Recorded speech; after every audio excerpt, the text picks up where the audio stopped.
আসসালামু আলাইকুম। Marriage care বিডির বিবাহ বিষয়ক আলোচনায় ৯৪তম পর্বে কথা বলব, ধৈর্য না রাখলে কি ক্ষতি হয়।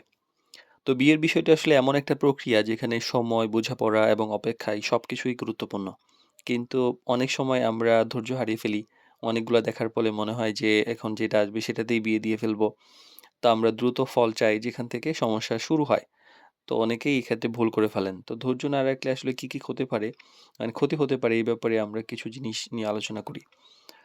তো প্রথমত হয় যে ভুল আসসালামু হওয়ার আলাইকুম। সিদ্ধান্ত, মানে ম্যারেজ ভুল কেয়ার হওয়ার বিডির বিবাহ সম্ভাবনা তৈরি বিষয়ক হয়। আলোচনায় তাড়াহুড়া করে সিদ্ধান্ত ৯৪তম নিলে পর্বে আসলে কথা মানুষকে বলবো, ভালোভাবে ধৈর্য না বোঝার রাখলে সুযোগ কি থাকে না। ক্ষতি হয়। ফলে ভুল তো মানুষকে বিয়ের বেছে বিষয়টা নেওয়ার আসলে একটা এমন সুযোগ একটা প্রক্রিয়া বা ঝুঁকি যেখানে বাড়ে। সময়, বোঝাপড়া আর এবং অপেক্ষায় ভালো সবকিছুই প্রস্তাব হাতছাড়া গুরুত্বপূর্ণ। হয়। অনেক সময় কিন্তু হয় কি যে অনেক সময় আমরা ধৈর্য সিদ্ধান্ত হারিয়ে ফেলি। জানাচ্ছে না, অনেকগুলা দেখার দেখলো পরে মনে কিছু হয় বলছে যে না, এখন তখন যেটা দেখা আসবে যায় একটা সেটাতেই খারাপ বিয়ে দিয়ে আচরণ করে ফেলবো ফেলি আমরা, বা একটা তো আমরা রিঅ্যাক্ট করে দ্রুত ফেলি। ফল চাই, যেখান তখন থেকে দেখা যায় যে সমস্যা শুরু হয়। একটু সময় দিলে হয়তো তো বিষয়টা অনেকেই এই ভালোভাবে ক্ষেত্রে ভুল এগোতে করে পারত। ফেলেন। তো ধৈর্য কিন্তু না ধৈর্য রাখলে না আসলে থাকার কি ফলে হতে মাঝপথে পারে, ছেড়ে দিলে মানে তখন ক্ষতি ব্যাপারটা হতে সুযোগ পারে, এই হারিয়ে ব্যাপারে যায়। আমরা কিছু জিনিস আর নিয়ে আলোচনা অপ্রয়োজনীয় করি। একটা চাপ তৈরি হয় কিন্তু। তো ধৈর্য প্রথমত হয় যে যদি না ভুল থাকে হওয়ার তাহলে মানে ভুল একটা হওয়ার সম্ভাবনা তৈরি হয়। মানে তাড়াহুড়া করে সবসময় সিদ্ধান্ত প্রেশারের নিলে মধ্যে থাকি। আসলে মিডিয়ার মানুষকে উপরেও প্রেশার ভালোভাবে থাকে, বোঝার সুযোগ নিজেদের থাকে উপরেও না। প্রেশার থাকে, ফলে ভুল আত্মীয়স্বজনের উপরেও মানুষকে প্রেশার বেছে থাকে নেওয়ার একটা সুযোগ এবং এই বা প্রেশারের ঝুঁকি বাড়ে। ফলে একটা আর পরিবার এবং ভালো প্রস্তাব আশেপাশের হাতছাড়া যারা হয়। অনেক কানেক্টেড সময় হয় সবার কি উপর যে একটা চাপ সৃষ্টি হয়, যা সিদ্ধান্ত একটা জানাচ্ছে না, সম্পর্কতে দেখলো অস্বস্তি কিছু তৈরি হয়। বলছে না।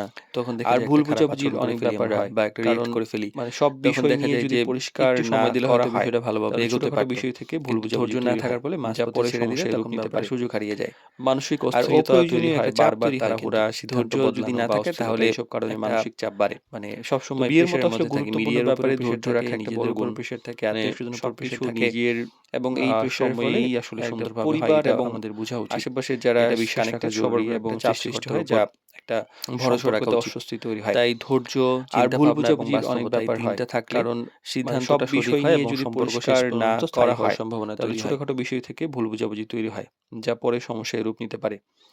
মানসিক অস্থিরতা তৈরি হয়, বারবার তাড়াহুড়া, সিদ্ধান্ত বদলানো বা অস্থিরতা, এইসব কারণে মানসিক চাপ বাড়ে। তো বিয়ের মতো আসলে গুরুত্বপূর্ণ ব্যাপারে ধৈর্য রাখা একটা বড় গুণ। মানে সবকিছু নিজের সময়েই আসলে সুন্দরভাবে হয়, এটা আমাদের বোঝা উচিত। এটা বিশ্বাস রাখা জরুরি এবং সৃষ্টিকর্তার উপর ভরসা রাখা উচিত। তাই ধৈর্য, চিন্তাভাবনা এবং বাস্তবতা, এই ৩ টা থাকলে সিদ্ধান্তটা সঠিক হয় এবং সম্পর্ক শেষ পর্যন্ত স্থায়ী হওয়ার সম্ভাবনা তৈরি হয়।